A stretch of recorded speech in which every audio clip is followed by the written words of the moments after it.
Hello guys, welcome back to my channel. This is AH tutorial. So आज का हम लोग का वीडियो टॉपिक है यूनिट 3 ऑफ इलेक्ट्रॉनिक्स, जिसका सब्जेक्ट कोड है BEC 201। तो इसमें हम लोग क्या करेंगे, शॉर्ट जो थ्योरी क्वेश्चंस आते हैं 2 मार्क्स में वो कवर करेंगे। और ये आपके लिए बहुत इंपॉर्टेंट क्योंकि इजी यूनिट है और स्कोरेबल है, तो आप इसको जरूर देखें। और अगर आपको न्यूमेरिकल चाहिए तो आप अभी जाके कमेंट करें कि हाँ we want next part of it, तो मैं इसका पूरा जितने भी न्यूमेरिकल्स वैरायटी कवर्ड हो सकते हैं मैं इससे कराऊंगा ताकि आप पेपर में पूरे मार्क्स स्कोर कर पाएं। चलिए शुरू करते हैं। फर्स्ट क्वेश्चन क्या है, explain what are differential gain and common mode gain of a differential amplifier. पहली बात तो आपको याद करने की ट्रिक बता देता हूँ कि देखिए, जैसे इसमें लिखा है डिफरेंशियल गेन, तो डिफरेंट है तो मतलब अगर आपके इनपुट सिग्नल डिफरेंट है तो आपको डिफरेंशियल गेन होगा, और अगर दोनों इनपुट सेम है तो कॉमन मोड गेन होगा। चलिए पढ़ लेते हैं। When the difference of the two inputs apply to the two terminals, like मतलब टू डिफरेंट है और उनका डिफरेंस अप्लाई करा, मतलब अगर डिफरेंट तो तभी आएगा ना, डिफरेंस तो तभी आएगा जब दो इनपुट डिफरेंट होंगे। तो when the difference of the two inputs apply to the two terminals of a differential amplifier is amplified, the resultant gain is termed as differential gain. ठीक है, मतलब उन्हीं को उसने, मतलब जो बात है वही इसको घुमा फिरा के बताई है कि जब आप दो डिफरेंट इनपुट अप्लाई करते हैं तो उनका जब डिफरेंस अप्लाई होता है तो आपको डिफरेंशियल गेन मिलता है। But when the two input terminals are connected to the same input source, मतलब अगर सेम सोर्स है, मतलब सेम आपका उसमें आपका इनपुट सप्लाई है, then the gain established by the differential amplifier is called the common mode gain. तो common mode gain में सेम रहता है, डिफरेंट में डिफरेंट होता है। अब आता है सबसे पहले डिफाइन CMRR। ये बहुत इंपॉर्टेंट क्वेश्चन है, आप इसको जरूर देखें। तो ये होता है कॉमन मोड रिजेक्शन रेशियो। ठीक है, तो CMRR is defined as the ratio of differential voltage gain to common mode voltage gain. तो आपको जो मान लीजिए दो डिफरेंट इनपुट देने में जो वोल्टेज गेन आ रहा है और जो सेम इनपुट देने में जा रहा है, उनका जो रेशियो होता है P/Q फॉर्म में, उसको हम लोग बोलते हैं CMRR। इसका फुल फॉर्म आप याद रखेंगे, कॉमन मोड रिजेक्शन रेशियो। तो इसमें CMRR का फॉर्मला क्या होता है, AD/ACM। तो AD हम लोग किसको डिनोट कर रहे हैं, डिफरेंशियल मोड गेन को, और ACM कॉमन मोड गेन को। अब D मान लीजिए डिफरेंशियल के लिए और CM कॉमन के लिए है। देन हम लोग का थर्ड क्वेश्चन क्या है, डिफाइन इनपुट ऑफसेट वोल्टेज। अब देखिए, एक चीज होती है कि अगर आपने मान लीजिए इनपुट पे जीरो अप्लाई करा है, ठीक है, इनपुट जीरो है तो आपका आउटपुट जीरो होना चाहिए। बट ये आइडियल कंडीशन है, ऐसा नहीं होता क्योंकि जो हम लोग का ऑप एम्प होता है काफ़ी कॉम्प्लेक्स सर्किट होता है। तो ऐसा होता है कि जब आप इनपुट में जीरो अप्लाई करते हैं प्रैक्टिकल केसेस में, तो आपको आउटपुट में फिर भी कुछ वोल्टेज मिलती है। समझिए, आप सप्लाई आपने जीरो दी है बट अभी भी आपको कुछ वोल्टेज मिल रहा है, आउटपुट में कैसे मिल रहा है। तो वही हम लोग का जो आपको वोल्टेज मिल रहा है कुछ बहुत जो जीरो अप्लाई करने पे, तो उसको न्यूट्रलाइज करने के लिए, मान लीजिए जैसे हमको 4 वोल्ट मिल रहा है, ठीक है, जीरो अप्लाई करने में, तो हमें एक्स्ट्रा वोल्ट इनपुट में डालना पड़ेगा उस 4 को जीरो करने के लिए, है ना। हमें मतलब क्या क्या इनपुट ऑफसेट वोल्ट, मतलब कि जो आपको जो एक्स्ट्रा वोल्टेज मिल रहा है जीरो अप्लाई करने पे, उसको खत्म करने के लिए कुछ एक्स्ट्रा वोल्टेज देना पड़ेगा इनपुट में, उसी को बोलते हैं इनपुट ऑफसेट वोल्टेज। तो उसका क्या डेफिनेशन है, small voltage apply to the input terminals to make the output voltage as zero. मतलब आउटपुट वोल्टेज को जीरो करने के लिए जो हम लोग इनपुट वोल्टेज देते हैं, when the two input terminals are grounded, grounded मतलब उसका ग्राउंड से कनेक्ट कर देते हैं, अर्थिंग कर देते हैं, is called input offset voltage. ठीक है, तो आपको जो इनपुट वोल्टेज देना पड़ता है आउटपुट वोल्टेज को जीरो करने के लिए, उसको बोलते हैं input offset voltage. Ideally the output of the op amp should be at 0 volts when the inputs are grounded. तो वही होगा, आइडियली तो ये ट्रू है, बट प्रैक्टिकली आपका ये ऐसा नहीं होता। प्रैक्टिकली आपको कुछ वोल्टेज होता है तो उसको जो न्यूट्रलाइज करने में जो वोल्टेज लगता है उसी को बोलते हैं इनपुट ऑफसेट वोल्टेज। अब नीचे बढ़ते हैं, define slew rate. Slew rate भी बहुत इंपॉर्टेंट आपका है, ये 7 मार्क्स में भी आपका एक डिफाइन करने को आता है, देन उसका न्यूमेरिकल आता है।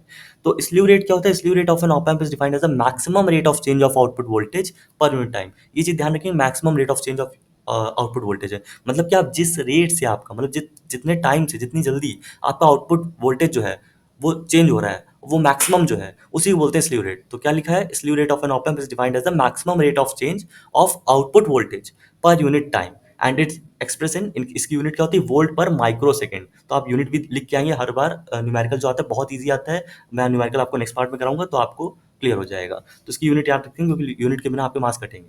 Then explain what are the advantages of using a voltage follower amplifier.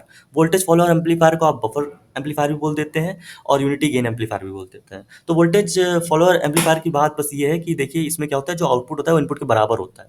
ठीक है, तो voltage follower has 3 unique characteristics. Extremely high input impedance, मतलब कि जो आपका जो इनपुट पे रेजिस्टेंस है ना, जो आप इनपुट कर रहे हैं तो बहुत ज़्यादा रेजिस्टेंस होता है, और बहुत कम इनपुट में आपका रेजिस्टेंस होता है मान लीजिए आउटपुट में। तो देखो, एक चीज़ तो पता चल गई कि इनपुट जो होता है आपका उसमें रेजिस्टेंस बहुत ज़्यादा होता है जहाँ आप अप्लाई कर रहे हैं, जो आपका आउटपुट मिल रहा है, रिजल्ट मिल रहा है, वहाँ पे आपका रेजिस्टेंस बहुत कम होगा। अब अगर बहुत कम होगा तो आपका अच्छी बात है, तभी एडवांटेज है कि आपका आउटपुट में रेजिस्टेंस कम है और इनपुट में ज़्यादा है। एंड यूनिटी ट्रांसमिशन गेन मतलब कि जो आउटपुट है वो इनपुट के इक्वल है। And is therefore an ideal circuit device for use as a buffer amplifier. तो क्या आइडियल सर्किट डिवाइस को हम लोग as a buffer amplifier use कर सकते हैं। तो ये हम लोग का हो गया कि भाई एडवांटेज क्या है वोल्टेज फॉलोअर एम्पलीफायर का। तो आप याद रखेंगे वोल्टेज फॉलोअर एम्पलीफायर पूछा गया तो लिख के आएंगे वीओ इक्वल टू वी आई, मतलब कि जो आउटपुट वोल्टेज है इक्वल टू इनपुट वोल्टेज होगा। ठीक है, तो ये आपका ये हो गया वोल्टेज फॉलोअर एम्पलीफायर। अब आते हैं डिफाइन आउटपुट ऑफसेट वोल्टेज। अभी हम लोगों ने इनपुट ऑफसेट वोल्टेज पढ़ा है। इनपुट ऑफसेट वोल्टेज क्या होता है भाई, अगर हम लोग का जीरो अप्लाई करने पे कुछ ना कुछ वोल्टेज मिल रहा है तो उसको जब जीरो करेंगे आउटपुट को, तो उसके लिए जो इनपुट में अप्लाई करेंगे उसको बोलते हैं इनपुट ऑफसेट वोल्टेज। मतलब the voltage required to make the output voltage zero when the supply is zero, उसको बोलते हैं इनपुट ऑफसेट। अब आउटपुट ऑफसेट क्या है, अब आपको जो वोल्टेज जीरो करने पे मिल रहा है आउटपुट, उसको बोलते हैं आउटपुट ऑफसेट। समझ रहे हैं आप? तो जो वोल्टेज आपको जीरो अप्लाई करने पे आउटपुट में मिल रहा है, जीरो नहीं मिल रहा है, उसको बोलते हैं output offset voltage. It is the output voltage of an op amp when both inputs are zero, है ना? तो आउटपुट वोल्टेज में जो आपका मिल रहा है उसमें ऑप एम्प में, जब दोनों इनपुट जीरो है। It is due to the dissimilarities in transistor and due to the mismatch in resistor values in the internal circuit of the op amp। वही मैंने बताया कि internal circuit of the op amp, मतलब op amp काफी complex circuit है, उसके अंदर जो सर्किट उसकी कुछ एक्टिविटीज के थ्रू आपका ये जो है कुछ वोल्टेज मिलता है, उसी को बोलते हैं आउटपुट ऑफसेट वोल्टेज। अब आते हैं list out the ideal characteristic of op amp। ये बहुत रिपीटेड क्वेश्चन है, आप इसको बिल्कुल मत छोड़िएगा। तो पहला क्या है, ideal characteristic of open op amp की ओपन लूप गेन इनफाइनाइट होता है। ठीक है, जो आपका ओपन लूप गेन होता है उसमें इनफाइनाइट हो, गेन क्या होता है, आउटपुट अपॉन इनपुट, तो वो क्या होता है, इनफाइनाइट होता है। इनपुट इंपीडेंस इनफाइनाइट होता है, मतलब कि जो आपका मैंने अभी बताया भी था कि जो आपका इनपुट में रेजिस्टेंस होता है बहुत ज्यादा होता है, आउटपुट में बहुत कम होता है। आउटपुट इंपीडेंस जीरो, तो मतलब अगर आप प्रैक्टिकल में देखेंगे तो आप ज्यादा कम बोलेंगे, बट अगर आप आइडियल की बात करेंगे तो ज्यादा की हम लोग डिनोट करेंगे इनफाइनाइट से और कम को डिनोट करेंगे जीरो से। तो input impedance is infinite and output impedance is zero. Bandwidth infinite होगी, बैंडविड्थ मतलब कि उसमें कितनी वैल्यूज आ सकती है, तो वो इनफाइनाइट है। सो फिफ्थ कैरेक्टरिस्टिक क्या है, जीरो ऑफसेट। तो हम लोग को क्या मिलेगा, आइडियल हमने बताया था आपको कि भाई आइडियल की कंडीशन में तो आउटपुट जीरो ही मिलता है, तो इसमें क्या है, आउटपुट जीरो मिलेगा आपको अगर इनपुट जीरो है। बट आपके प्रैक्टिकल के केस में वो चेंज होता है, तो आइडियल कैरेक्टरिस्टिक क्या है, जीरो ऑफसेट मिलेगा इसमें when V1 equal to V2। CMRR is infinite. Common mode rejection ratio मैंने अभी पढ़ाया था आपको, पहला क्वेश्चन यही था कि कॉमन मोड रिजेक्शन रेशियो क्या होता है, तो AD अपॉन ACM होता है, मतलब gain in differential mode upon gain in common mode, इसका रेशियो जो होता है वो इनफाइनाइट होता है। ठीक है, तो आप ये चीज ध्यान रखेंगे। Then what are the assumptions made from ideal op amp characteristics? तो हम लोगों ने क्या assumption draw करे, the current drawn by either of the input terminals is zero। तो मतलब हम लोग क्या करा, आइडियल अगर आइडियल देख रहे हैं तो उसमें क्या है, करंट जो है वो दोनों टर्मिनल से जीरो हो रहा है, क्योंकि है क्या ना कि बहुत ज्यादा देखिए आपका इंपीडेंस है, मैंने बताया आपको इंपीडेंस बहुत हाई, मतलब हाई रेजिस्टेंस है। अब सोचिए अगर रेजिस्टेंस बहुत ज्यादा होगा तो आई की वैल्यू क्या होगी, जीरो हो जाएगी ऑब्वियसली। सोचिए आप आई का फॉर्मूला होता है V अपॉन आर, तो आर अगर इनफाइनाइट हुआ तो आई आपका ऑटोमेटिकली जीरो हो जाएगी, वन अपॉन इनफाइनाइट जीरो होता है। तो ये आपका हो गया कि आप कैसे ये हम लोग का एजम्पशंस है कि भाई जो करंट ड्रॉ हो रही है इनपुट टर्मिनल्स में जीरो है, क्योंकि इनपुट रेजिस्टेंस बहुत ज्यादा है। सेकंड क्या है, the potential difference between the inverting and non inverting input terminals is zero, like जो उनके बीच का डिफरेंस है वो बहुत कम। देन नाइन्थ क्वेश्चन क्या है, define input offset current. Input offset current क्या होता है, state the reason of for the offset currents at the input of the op amp. तो आपका इनपुट ऑफसेट करंट क्या होता है, हमने पहले डिस्कस करा है। State the reason for the offset current, ये भी हमने डिस्कस कर लिया, एक बार पढ़ लेते हैं। The difference between the bias current eight the input terminals of the op amp is called input offset current. आप इस डेफिनेशन को भूल जाइए, आप जो पहले डेफिनेशन लिखी थी वही आप करें, और अगर आपको लिखने मानो तो आप ये भी लिख सकते हैं। The input terminals conduct a small value of DC current to bias the input transistor, since the input transistor can not be made identical there exist a difference in bias current. तो आप ये theory भी लिख सकते हैं और आप वहां वाली थ्योरी भी लिख सकते हैं। तो 10th क्वेश्चन क्या है, which amplifier is called voltage follower, why. तो वोल्टेज फॉलोअर को हम क्या बोलते हैं, ये अभी हम लोग डिस्कस कर चुके हैं, लेकिन आप यहाँ पे देख सकते हैं, एक the voltage is transferred unchanged, मतलब कि क्या है, इनपुट जो है वो आउटपुट के इक्वल है, the voltage gain is one, और वोल्टेज गेन जो वन हो, है ना, वोल्टेज जो ट्रांसफर हो रहा है वो बराबर हो, वोल्टेज गेन वन हो, तो the amplifier is a unity gain buffer also known as voltage follower. तो एम्पलीफायर क्या होता है, यूनिटी गेन होता है, क्योंकि यहाँ पे देखिए गेन आपका वन है, और बफर एम्पलीफायर बोलते हैं, also known as a voltage follower because the output voltage, इसको हाँ ये क्वेश्चन पूछा जाता है, why it is called voltage follower, because output voltage follows और ट्रैक्स द इनपुट वोल्टेज। वही तो कहा, VO equal to V I, output equal to input, तो ये हम लोग का क्या करता है, फॉलो करता है। तो आपको ये चीज ध्यान रखनी है कि वोल्टेज फॉलोअर या बफर सर्किट अगर पूछा जाए तो बताना है कि आउटपुट इनपुट के बराबर होता है और इसका वोल्टेज गेन होता है वन होता है। अब इसमें नेक्स्ट क्वेश्चन आता है, how does an op amp work as a comparator. Comparator क्या, मतलब आपको नाम से पता है कंपेयर करने के लिए यूज हो रहा है। The comparator is an electronic decision making circuit that makes use of an operational amplifier. ठीक है, ऑपरेशनल एम्पलीफायर यूज करता है very high gain in its loop open loop state, that is there is no feedback resistor. तो इसमें आपको क्या comparator में ध्यान रखना है कि आपका कोई फीडबैक रेजिस्टर नहीं होता। आप जब इसका डायग्राम में कल न्यूमेरिकल बताऊं तो बताऊंगा आपको कि इसमें जो डायग्राम होता है उसमें एक आपका रेजिस्टेंस होता है, फीडबैक रेजिस्टर होता है, इन्वर्टिंग टर्मिनल से निकलता है, तो आपका वो इसमें नहीं होता। In other words, the op-amp voltage comparator compares the magnitude of two voltage inputs and determines which is the largest of the two. मैंने बताया ना कि कंपेयर करता है और चेक करता है भाई कौन सा बड़ा है दोनों में. Explain what are the advantages of using a voltage follower amplifier. Voltage follower amplifier वही क्वेश्चन कि जो आपका यूनिटी गेन होता है. तो voltage follower has three unique characteristics: extremely high input impedance, low output impedance and unity transmission gain, and is therefore an ideal circuit device for user of buffer amplifier. भाई theory है. Then what is an op amp integrator. अब integrator क्या होता है? Integrator क्या होता है आपको नाम पता है, इंटीग्रेशन में यूज हो रहा है, तो आप ऑप एम्प को एज अ इंटीग्रेटर भी यूज कर सकते हैं.